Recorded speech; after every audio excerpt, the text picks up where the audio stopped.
What can I do to assist my dog during labor and delivery? Hello, fellow dog lovers. Today, we'll be discussing a crucial topic that requires every pet parent's attention: how to assist your dog during labor and delivery. It's a beautiful, yet challenging time, and knowing how to help your dog can make the experience less stressful for both of you. Understanding the signs of labor. The first step is recognizing when your dog is about to go into labor.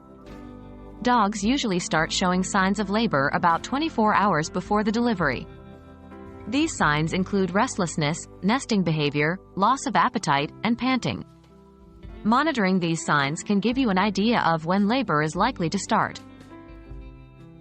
Preparing a whelping area. Preparing a safe and comfortable space for your dog to give birth is crucial. This area is known as a whelping area. It should be in a quiet, familiar place, with a box or a low-sided crate that's large enough for your dog and her puppies. Line the box with newspapers or towels that can be easily cleaned or replaced. Keeping this area clean is essential for the health of the mother and the puppies. During labor and delivery.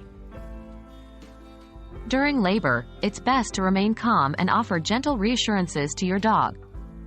Avoid unnecessary interventions and allow the process to unfold naturally.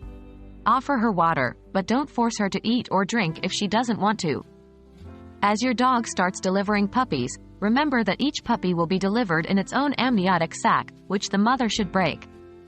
She should also sever the umbilical cord and clean the puppies herself. If she doesn't, you might need to assist. When to assist and when to seek help. While it's generally best to let nature take its course, there are situations when you might need to step in. If the amniotic sac doesn't break, you'll need to gently tear it open so the puppy can breathe.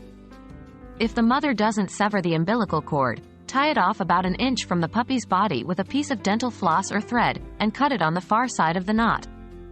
If a puppy appears to be stuck, you might need to gently assist. Always consult with a vet over the phone before attempting this. If your dog appears to be in distress, or if labor is taking longer than expected without progress, more than 1 to 2 hours between puppies, it's time to call your vet. They can provide further advice or direct you to bring your dog in for assistance. Remember, assisting your dog during labor and delivery requires careful attention, a calm demeanor, and understanding when professional help is needed. Hopefully, this video has given you valuable insights into making this miraculous event as smooth and stress-free as possible. Here's to the safe arrival of your new canine companions.